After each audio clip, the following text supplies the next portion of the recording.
सिर्फ एक बार घर वालों को या मेहमानों को ये रेसिपी बनाकर खिलाएं तो आपसे रेसिपी पूछे बिना नहीं रहेंगे। बिस्मिल्लाहिर्रहमानिर्रहीम। अस्सलामु अलैकुम वरहमतुल्लाहि वबरकातुहू। Welcome to my channel Fauziya food creation. आज मैं आपके साथ एक बहुत ही ज़बरदस्त और न्यू रेसिपी शेयर कर रही हूँ। कम खर्च और कम मेहनत से बनने वाली ये रेसिपी जिसे बनाकर आप भी मेरी तरह हैरान रह जाएंगे। तो बिना टाइम वेस्ट किए शुरू करते हैं। बिस्मिल्लाहिर्रहमानिर्रहीम। सबसे पहले हमने कढ़ाई के अंदर थोड़ा सा ऑयल डालकर तो यहाँ पर 1 टेबलस्पून जिंजर और गार्लिक का पेस्ट शामिल करना है। इसको हल्का सा हमने फ्राई करना है और फिर यहाँ पर 2-3 सब्ज मिर्चें कट करके वो शामिल कर देनी है। इसको हल्का सा फ्राई करना है। और अब यहाँ पर चिकन जिसको हमने पहले ही बॉईल करके तो श्रेड करके रखा हुआ था वो हमने शामिल कर देना है। तो सिर्फ 1 पाव चिकन है जिसको हमने इसमें शामिल करना है। तो यहाँ पर इसको हमने हल्का सा फ्राई करना है। और अब यहाँ पर हमने इसके अंदर स्पाइसेस ऐड कर देने हैं। 1 टेबलस्पून यहाँ पर सुरख मिर्च का पाउडर है, 1 टेबलस्पून गरम मसाला है और हाफ टेबलस्पून यहाँ पर कुटी हुई सुरख मिर्च है। तो 1 टेबलस्पून यहाँ पर नमक है। तो ये सारी चीज़ें हमने इसके अंदर शामिल करके तो इसको अच्छा सा हमने भूनना है। तो सिर्फ 1-2 मिनट तक हमने इसको भूनना है। फ्लेम को हमने यहाँ पर मीडियम टू लो रखना है। अब इसके अंदर हमने 1 टेबलस्पून जो है वो मैदा शामिल करना है। मैदे को हमने यहाँ पर अच्छे तरीके से भूनना है, इसका कच्चापन दूर करना है। तो चम्मच चलाते हुए यहाँ पर हमने इसकी अच्छे तरीके से बुनाई करनी है। मैदे की बुनाई हो चुकी है। तो अब यहाँ पर देखें इसमें बहुत ही ज़बरदस्त खुशबू आ रही है। तो अब इस टाइम पे हमने 1 कप दूध का शामिल कर देना है। अब यहाँ इसको हमने चम्मच हिलाते हुए अच्छे तरीके से पकाना है। सिर्फ 1-2 मिनट तक हमने इसको कुक करना है। तो ये देखिए एक बहुत ही ज़बरदस्त पेस्ट जो है वो तैयार हो जाएगा। तो पहले जो चिकन था वो बहुत ही अलग अलग सा था, तो अब ये देखिए माशाल्लाह से एक पेस्ट की फॉर्म में आ गया है।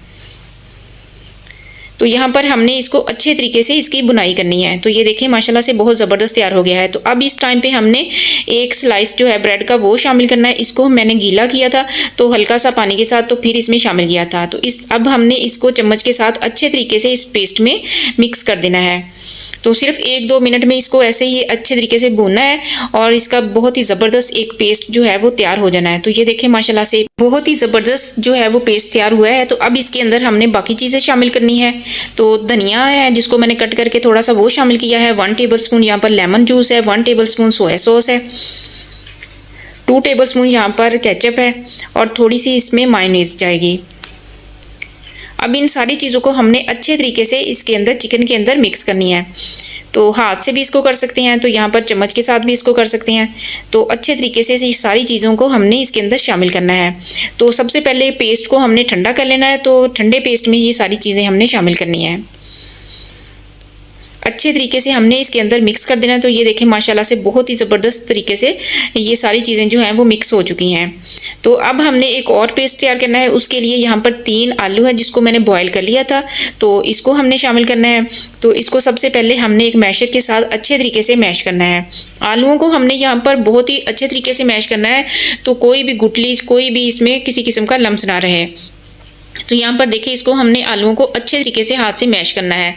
तो इसको हम किसी ग्रेटर में भी कर सकते हैं, तो यहाँ पर लेकिन मैं मैशर के साथ कर रही हूँ। अब इसके अंदर हमने बाकी चीज़ें शामिल करनी है। तो थोड़ा सा सब्ज़ धनिया है जिसको कट करके वो शामिल करना है। 1 टेबलस्पून यहाँ पर सुरख मिर्च का पाउडर है, हाफ टेबलस्पून कुटी हुई सुरख मिर्च का पाउडर है और 1 टेबलस्पून यहाँ पर गरम मसाला पाउडर है। तो 1 टेबलस्पून इसके अंदर नमक जाएगा। अब इन सारी चीज़ों को हमने अच्छे तरीके से मिक्स करना है।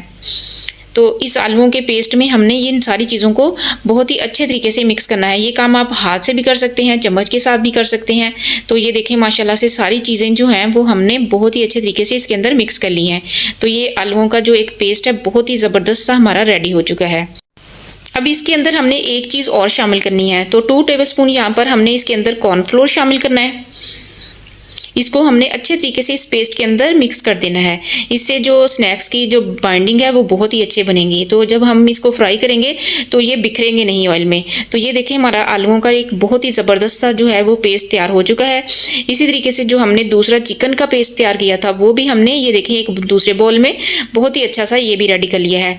अब यहाँ पर जो आलूओं का पेस्ट हमने तैयार किया है इसको हमने 1 चम्मच इस तरह से लेकर तो एक हाथ पे, तो यहाँ हमने ऑयल लगा के हाथों को सबसे पहले तो इस तरीके से हाथ पे रख के एक टिक्की की तरह हमने बनाना है। तो अब यहाँ पर जो हमने दूसरा पेस्ट तैयार किया था चिकन का, तो इसको यहाँ पर आलूओं के पेस्ट के ऊपर हमने रखना है। अब इस तरीके से दोनों हाथों से हमने इसको अच्छे तरीके से फोल्ड करना है। तो यहाँ पर हमने इसके ऊपर वाली साइड पे थोड़ा से आलूओं का पेस्ट और लेके तो इसको अच्छे तरीके से हमने बंद कर देना है। अब यहाँ पर हमने इसको राउंड शेप में अच्छे तरीके से घुमाकर तो एक बेसबी सा हमने स्नैक्स बनाना है। तो इस तरीके से हाथ से हमने इसको सेट कर लेना है। तो इसको एक बहुत ही प्यारी सी शेप दे देनी है। तो ये देखें माशाल्लाह से कितनी अच्छी प्यारी सी शेप इसकी बन गई है। तो बहुत ही ज़बरदस्त सा हमारा स्नैक्स जो है वो रेडी हुआ है। तो इसी तरीके से हमने बाकी जो हैं वो भी रेडी कर लेने हैं। तो ये देखें माशाल्लाह से तो सारे जो स्नैक्स हैं वो हमने रेडी कर लिए हैं। ये देखें माशाल्लाह से बहुत ही ज़बरदस्त स्नैक्स जो हैं वो हमारे तैयार हो चुके हैं।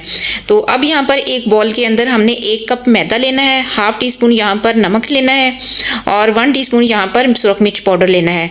इन दोनों चीज़ों को हमने इसके अंदर अच्छे तरीके से मैदे में मिक्स कर देना है चम्मच के साथ। अब यहाँ पर 1 गिलास हमने इसके अंदर पानी का शामिल करना है। इसको अच्छे तरीके से मिक्स करना है। अगर आपको पानी कम लगे तो थोड़ा सा और भी ऐड कर सकते हैं। तो इसको हमने एक पतला सा गोल सा इसकी लई सी तैयार करनी है। तो बस ये देखें इतना बस इसको हमने पतला रखना है। तो इसे ज़्यादा गाढ़ा भी नहीं रखना और ना ही इसे ज़्यादा पतला रखना है। अब यहाँ पर एक बॉल के अंदर हमने ब्रेड क्रम्स ले लिए हैं। तो सबसे पहले हमने जो मैदे का घोल बनाया था इसके अंदर हमने स्नैक्स को एक एक को हमने इस तरीके से रख के डिप करना है और फिर यहाँ पर ब्रेड क्रम्स के ऊपर हाथ के साथ हमने इसके ऊपर अच्छे तरीके से दोनों साइडों पे ब्रेड क्रम्स जो हैं वो लगा देने हैं। तो यहाँ पर ये देखें माशाल्लाह से बहुत ही अच्छे तरीके से ब्रेड क्रम्स जो है वो हमने लगानी है। इसी तरीके से हमने बाकी जो स्नैक्स हैं उनको भी लगाना है। तो ये देखें माशाल्लाह से तमाम स्नैक्स जो हैं वो हमने रेडी कर लिए हैं। सबके ऊपर हमने बहुत ही अच्छे तरीके से ब्रेड क्रम्स जो हैं वो लगा दिए हैं। तो इस तरह अगर हम सबसे पहले तमाम स्नैक्स को ब्रेड क्रम्स लगा के रख लें तो फ्राई करते वक्त हमें बहुत ही आसानी होगी। तो अब हम इसे फ्राई कर लेते हैं। तो यहाँ पर हमने सबसे पहले एक कढ़ाई में ऑयल डालकर तो इसको अच्छे तरीके से गर्म करना है। फिर उसके बाद हमने बारी बारी इसके अंदर स्नैक्स जो हैं वो शामिल करने हैं। तो 7-8 जो हैं वो इसके अंदर ऐसे डाल के तो हमने अच्छे तरीके से फ्राई करना है। तो सबसे पहले हमने इसको फौरी ही चम्मच के साथ हिलाना नहीं है। तो फ्लेम को हमने यहाँ पर मीडियम टू लो रखना है। बहुत ही ज़्यादा हाई फ्लेम पर हमने इसको फ्राई नहीं करना। तो ये देखें माशाल्लाह से कितने शानदार जो हैं वो फ्राई हो चुके हैं। तो जब भी हमने इसको ऑयल के अंदर डालना है तो फ़ौरन से हमने इसको पलटना नहीं है, बल्कि इसको 1-2 मिनट के बाद ही इसको अच्छे तरीके से आहिस्ता आहिस्ता पलटना है। तो इससे स्नैक्स जो हैं वो हमारे टूटेंगे नहीं। तो यहाँ पे देखें माशाल्लाह से बहुत ही शानदार, बहुत ही ज़बरदस्त हमारे जो स्नैक्स हैं वो रेडी हुए हैं। बहुत ही ज़बरदस्त इसका कलर आया है। तो माशाल्लाह से ये देखें बहुत ही शानदार जो हैं वो फ्राई हुए हैं। इसे हम केचप के साथ या फिर दही की चटनी के साथ या फिर इसको पुदीने की हरी चटनी के साथ भी सर्व कर सकते हैं।